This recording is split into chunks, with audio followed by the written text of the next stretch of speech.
All right. Hi. So welcome. We're going to do a workshop today, Perfecting Your Pitch. This is our video pitch edition. So in this pitch, we're talking about how to make a great video when you're looking to pitch your business or idea. So unlike our usual in-person pitch competitions, we are running a pitch competition this fall, which will allow our students to be able to submit a video to pitch their business or idea.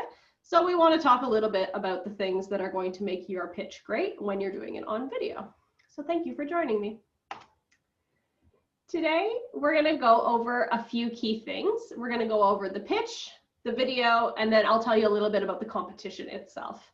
But to start off, we're just going to do probably about the first third to half of the workshop. We're going to talk actually about the pitch. So I'm going to encourage you to have a pen and paper or a word processing app open on your computer so that you can kind of write some of these key things down and be thinking about your pitch as we chat. So really basically, a pitch, it's words that are used to persuade someone to buy or accept something. So in this case, we're doing pitches to get someone to buy something from our company. So for the pitch competition that we're hosting this fall, the pitches are all geared to customers. But a pitch can be to anyone. You could do a pitch to your friends and family, maybe for some investment or support, an investor for money, a pitch to a community organization to support or promote you, a pitch to another business to collaborate, and of course, pitches to your customers regularly for a sale in whatever your business is. So again, today we're focused on the customer. So we're going to break the pitch down into some of the areas that you're looking for. And real quick, the pitch that I'm prepping you for today is about a 90-second pitch, so a minute and a half. That's going to be similar to an elevator pitch, which usually falls somewhere between a minute and 2 minutes. If you were looking to do an investor pitch and wanted a full-scale pitch deck, there would be a lot more sections. So this is the basics of your pitch. So real briefly, the things that we include in a pitch kind of are here on this screen. So the first thing we obviously need to do is introduce our business. So that's our product, service, or technology. And you can definitely pitch an idea. You don't need to have a full-scale business to be able to pitch. So you need to tell us what it is that you do. So what you make, what you sell, what you do, or what tech you've developed. But we also want to know about you as your founder of your company. So this is a little bit about what makes you great or special or qualified to be able to offer this service, product, or technology to me as a customer. Then I want you to tell me about what problem it is that I have that you can solve. So for example, let's say we're talking about a cell phone and that's the product that you're pitching. The problem that I would have is that I need people to be able to get a hold of me. So you want to make sure that people know what that problem is that you solve or what opportunity you address. Maybe it's not a problem I have, but it's a way I could be better. Who do you offer this to? So in most businesses and with most ideas, they're not relevant to everyone.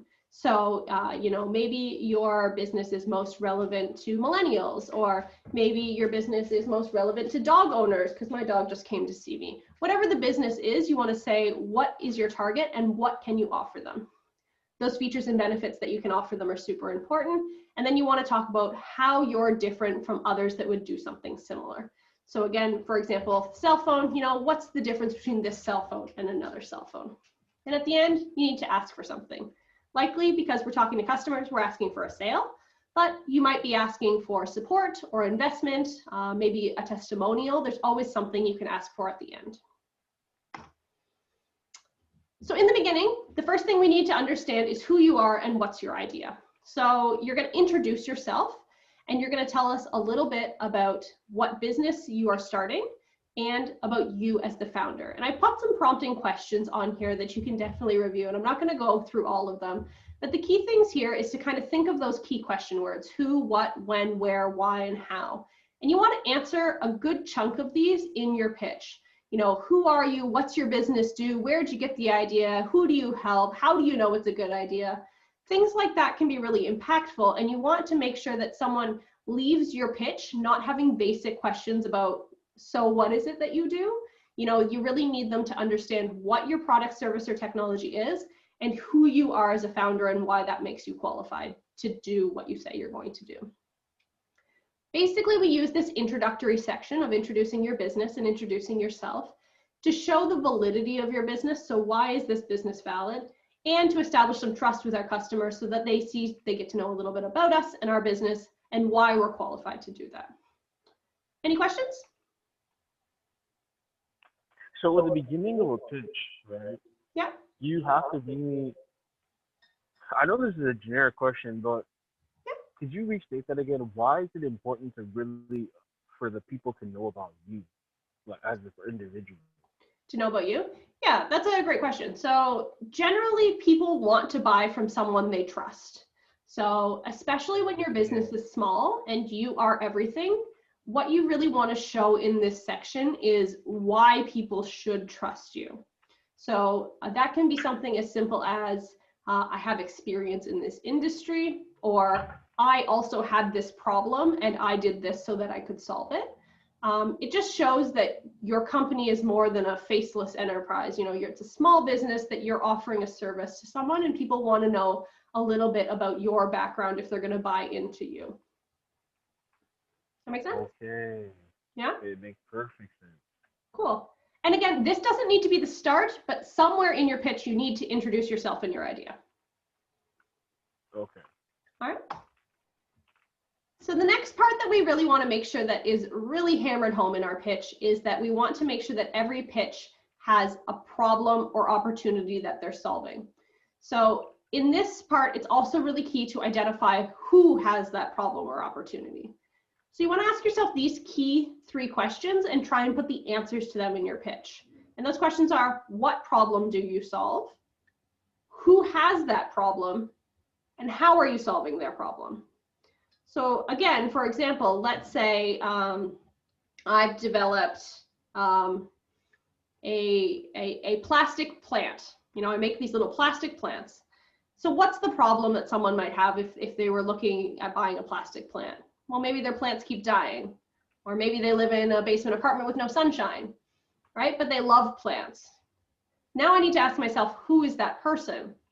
Well, it's probably someone who loves plants, maybe someone who's interested in interior design, maybe someone who wants their space to seem more natural. So that's kind of my target.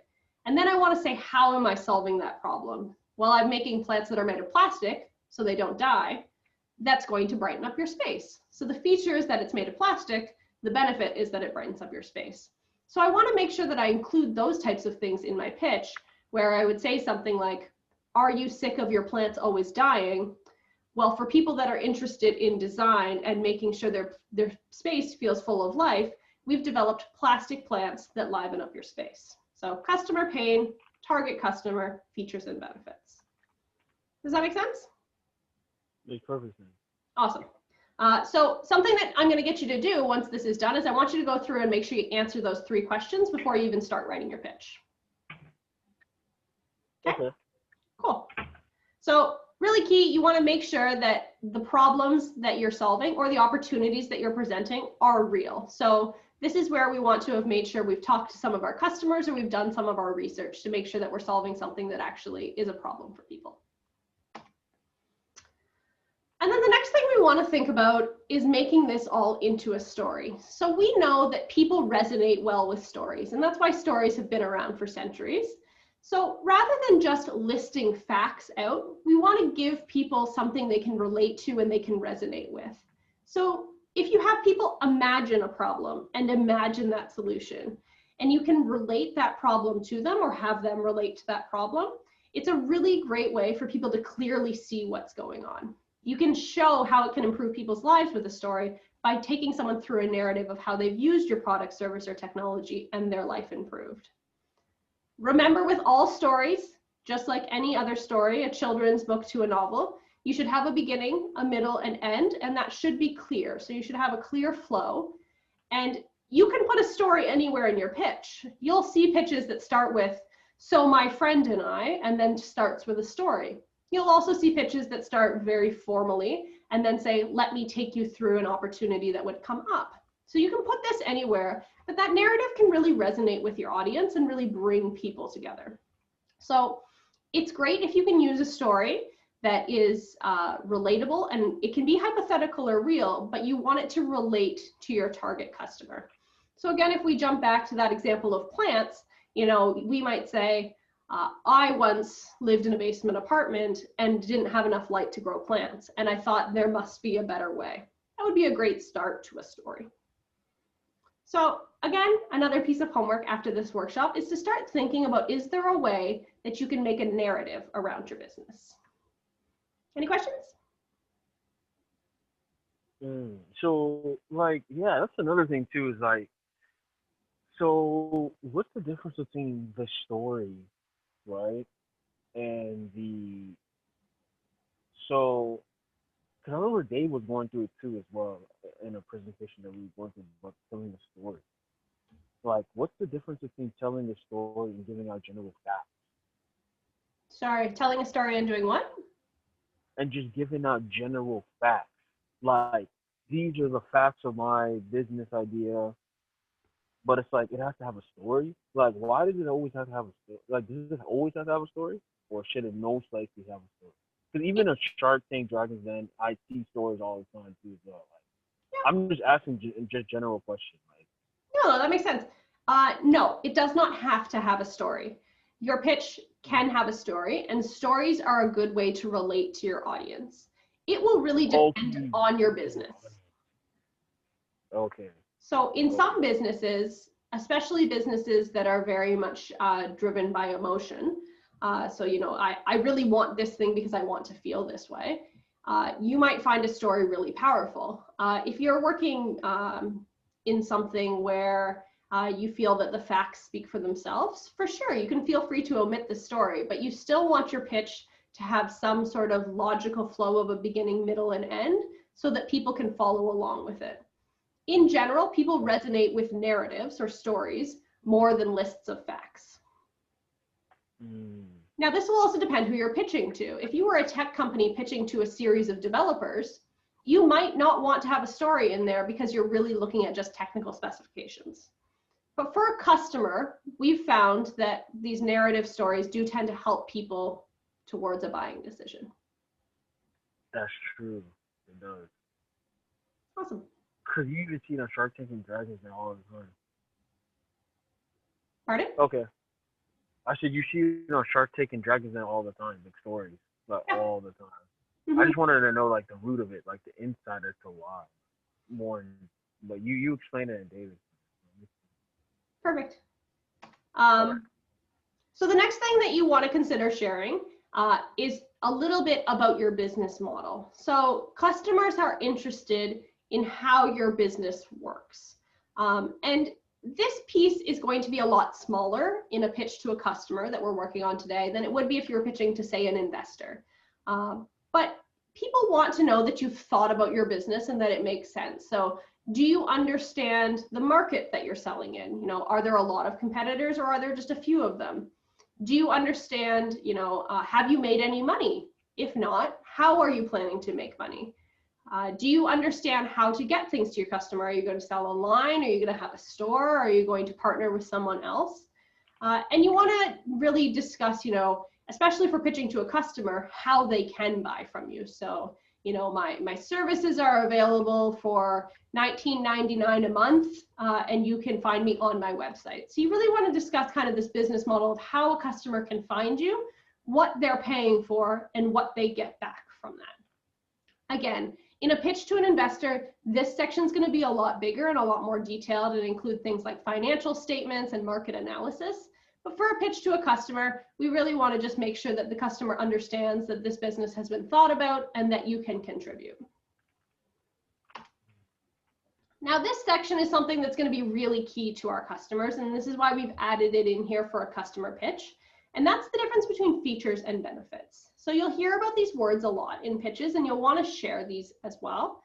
But it's really key to understand the differences. So really, basically, features is something your product or service has, and benefits are the result of what those things are. So put some examples down here. So we have a dating app. The features are that it makes matches. The algorithm matches people together, but the benefit is that you might find love. We have a water bottle. So the feature is that it's insulated, and the benefit is that it keeps your drinks hot or cold. All right, you know, a fitness course with virtual trainers, the feature is that we use only certified personal trainers. The benefit is that you will get fitter, faster, and safer, right? So when we're talking to people, we want to make sure that we understand what is a feature and what is a benefit. We can't claim a benefit without a feature. So we can't say, my product will do this unless we equate that to a feature. What is the thing that allows us to do that? So my water bottle will keep your drinks cold, feature, because it is insulated. Right? Does that make sense? Yep. Yeah. Okay, so we want to make sure that in our pitch, we're talking about these key features and benefits so that our customers understand what's going on here. Okay, I've had it. And then once we've gone through all of those things, we need to close the pitch. And yes, I've quoted myself in here because I say this quite often when I talk about pitching, but a pitch without asking for anything is just a story. And we've already talked about, you know, you need to introduce yourself, you need to introduce your business, you need to tell a story, you need to talk about the features and benefits, you need to talk about your business model. We've laid all that out, and our customers understand their problems and they understand how we're going to solve them. And now we need to close. We need to say, what do I want for giving this pitch? And I put a few examples here, and it's really going to depend on what stage your business is in and what stage your idea is in. So if you're a fully functioning business and you're up and running, you might come right out and ask for a sale. Or you might ask someone to try it if it's a maybe a service that you want them to try out for a little while.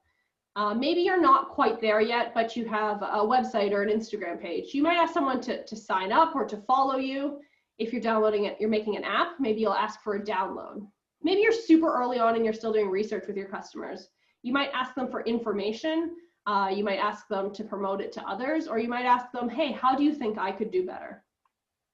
And if you're even further along, you might be asking for referrals or testimonials so that you can continue to grow your business.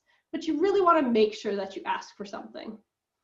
So the third piece of homework that I'm going to assign you for this is to go through this list, and it doesn't have to be just this list. You can ask for anything you'd like, and circle the thing that you are going to ask for at the end of your pitch. Do you know what you think you're going to ask for yet? Yeah. What are you going to ask for? Ask for a sale. Ask for a sale. I love it. It's bold, and that's exactly what most customer pitches should be. You should be asking for a sale if you're at the level where you can be delivering sales. Mm-hmm. Okay. So once we have all of these things done, this is just where we need to put our finishing touches on our pitch. So we've kind of determined all of the things that we're going to say. We've started writing it out and playing with it. And just these are things about just great public speaking. You know, practice always is going to make you better. So don't film your video on your first run through. You want to go through it and practice, edit, practice, practice, edit, edit, practice, and just keep going through that cycle until it feels really natural. You also want to make sure that even if it's scripted, you don't want it to sound like you're reading. So make sure that you've got a flow and a good rhythm to your speaking. Were you saying something? Yeah, that's exactly what I wanted to ask. It was scripted. Like, we can do the same thing as the last time. You can definitely script a pitch, and you could be reading it off of a computer or a phone or whatever it is. But if you're going to do that, I would definitely encourage you write the script with pause breaks in it. So either long spaces or enter down so that you remember to stop, breathe, and continue speaking. It'll also slow you down so that you're not just rambling through your pitch. But you want to practice so that it doesn't look like it's the first time you're reading it. All right. I like that quote on the bottom. Oh, are you still going? Yeah, I was just going to say, you want to make sure that you're speaking slowly and deliberately so that your points carry. What were you saying? That quote on the bottom. Oh, it's normal to be nervous. That just means you care. That's a very good quote. That's sure. A very good quote. And that's very true, right? You know, it is normal to be nervous because it matters, and you only are going to be not nervous about something if you don't care about the outcome. So I fully expect you to be nervous if you care about your business, and that's great. Okay. All right. Any questions about the pitch itself before I get into kind of how to make the video? No, it's pretty straightforward. It's like you guys always lay it out in your presentation. Now I know what to fill in. All right. Okay, so I'm going to talk a little bit about some of the, just some great tips for making a great video. And so as everyone knows, due to COVID-19 and physical distancing, we're not able to hold our pitch competition in person. And so we're asking people to submit videos, but that's not necessarily a bad thing, because with a video, you can use props or backgrounds, slides, or even you can show us a product or show us a website in a really easy way while talking, which is going to allow you to be able to show a little more in your 90 seconds. So we want you to take advantage of that if you feel up to it. The first thing I'm going to say, though, is use the tools you have. This should not be an opportunity for you to have to go out and buy a new camera or get some really expensive Final Cut Pro video software. Use what you have. Zoom and PowerPoint together can make a really great pitch, and most students will have all of those things on their computers. Students can also download the Adobe Suite for free through the college with their student number, and I have put a link to that in the presentation. So if you are interested in Photoshop or some video editing tools like Adobe Spark, you can get those for free as a Fanshawe College student. Your cell phone can make great videos, though. So please don't feel like you need to go out and buy a fancy camera to participate in this competition. And if all else fails, you can access Media Services, which is located in the Library Learning Center, to be able to rent something if you really didn't have a phone or camera that you felt comfortable using. But I just really want to stress, this is not a video editing contest. This is a pitch contest, and we just want to see you using the tools that you have available to you. Okay. So again, one of the advantages of these pitches is that you can show us as well as tell us about your product, service, or idea. So some great things that can work for that is if you have photos of your product or photos maybe of a prototype or drawings that you've done, you can include those in your pitch and we can see them while you're talking. Maybe you're a service and you don't have a product to show off, but you can show us photos of your customers or maybe some of the work you've done for your customers so we can see a little bit about how that works for us.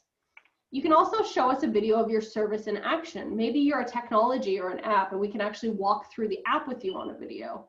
Or maybe you're a graphic designer and we can watch you design something really quickly. These videos of service in action can really show us what you mean by what you say and really give validity to you, like kind of like we were talking about earlier. So really helps narrow that down.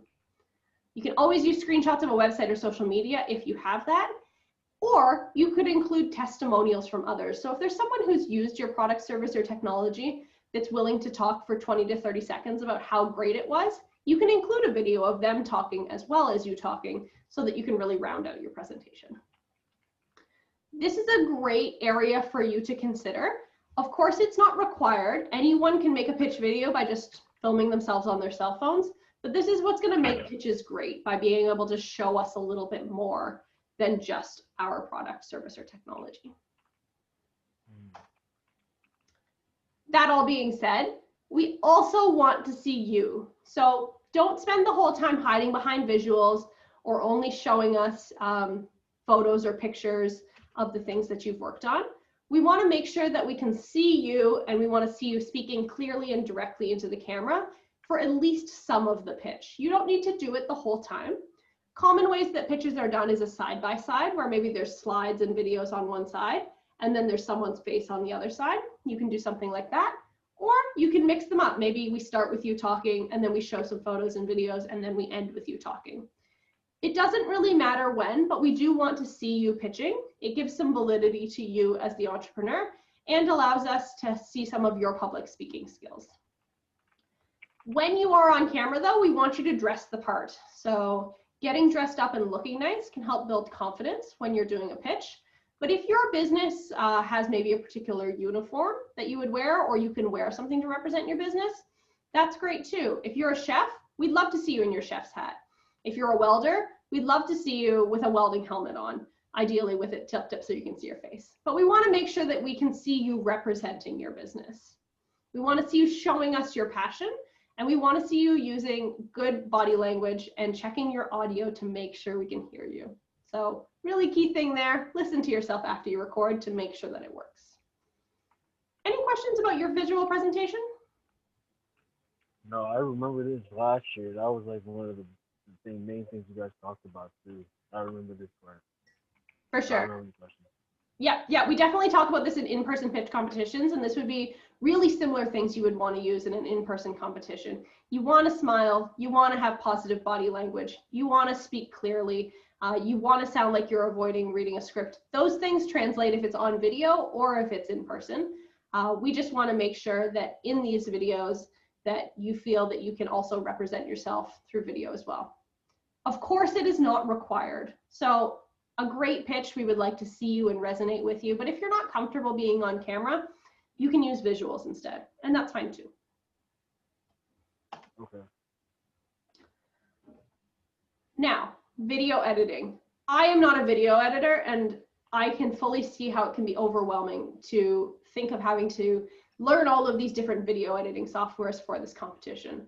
But we do want to remind you that you really don't need to do that.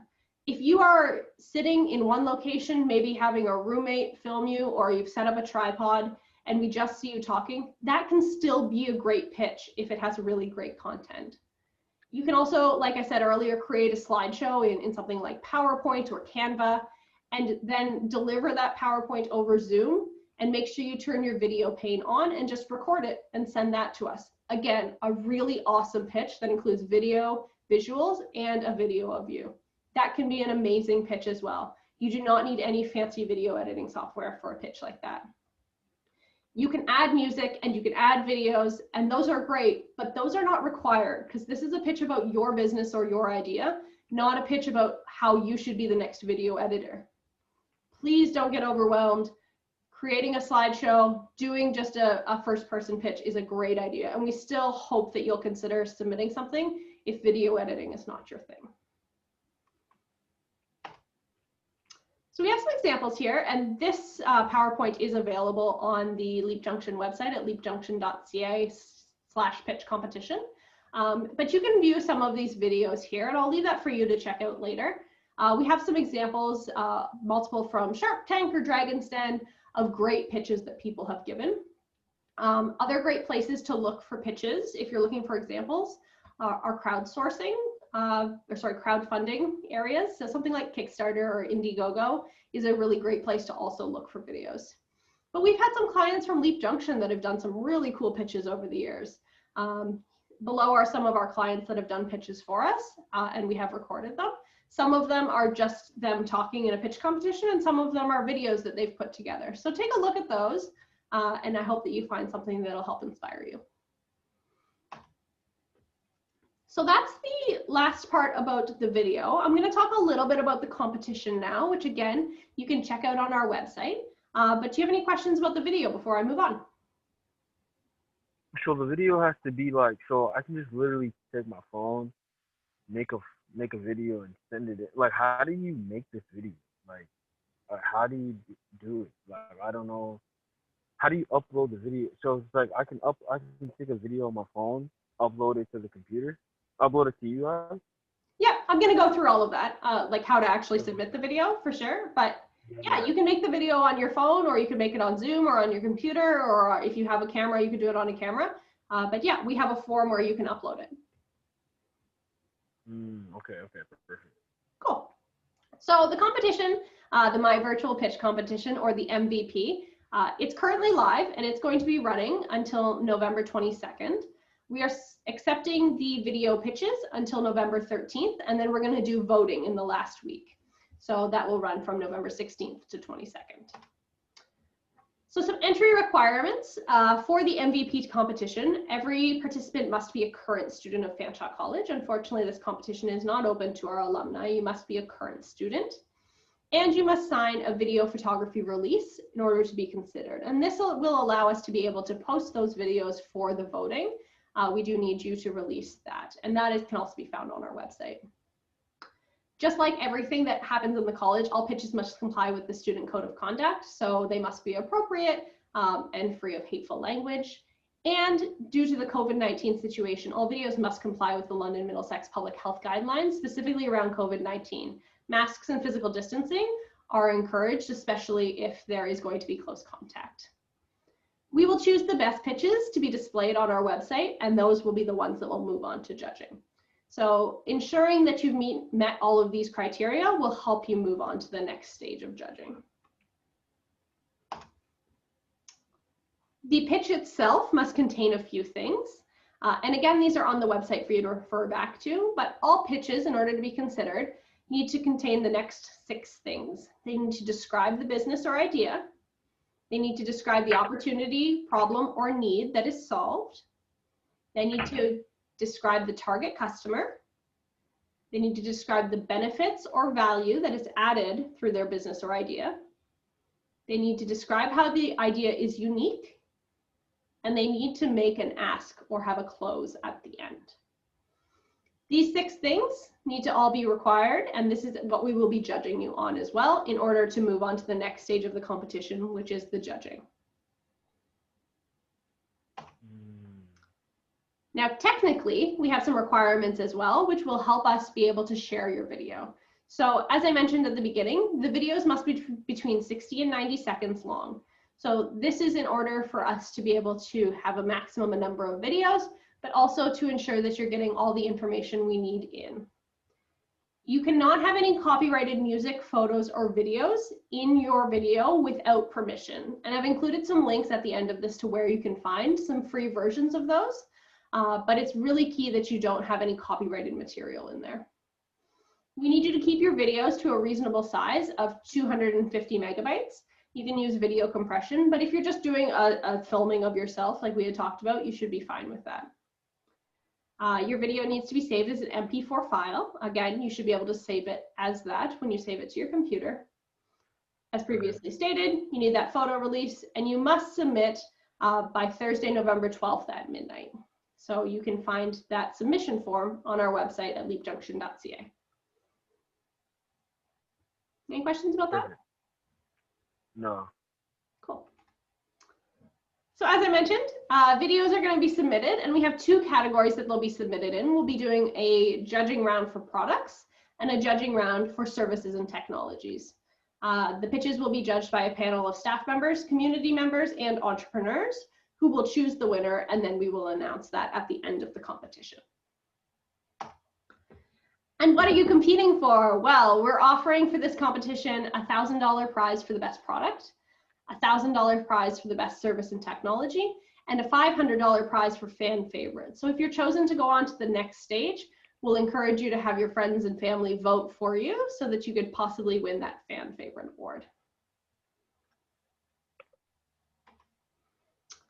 And as already mentioned, the videos will be posted at leapjunction.ca from November 16th to 22nd for voting and judging. And this is where our judges will go through and score them, as well as our participants will be able to encourage their friends and family to vote for them for that fan favorite award. Perfect. So this is our last slide, and this is the list of resources that we have. And again, this is available on our website, so you can go and check these out. There's some great resources in here of tips to make a good pitch for you to review later, some great templates for pitches that can help you out. There's also some really great things in here about how to find some free resources. So Pexel, Canva, and the Free Music Archives are great places to find music and photos that are free from copyright that you could use in your presentation. You can also use some OpenShot as a video editing software you can use for free. As I mentioned, all students of Fanshawe College can download Adobe software for free. If you are interested in playing with video editing, you can do that. And just some other videos in here that can really help you as you are working through your pitch and growing. So I encourage you to take a look at these resources on your own time. Perfect. And with that, that's the end of our presentation.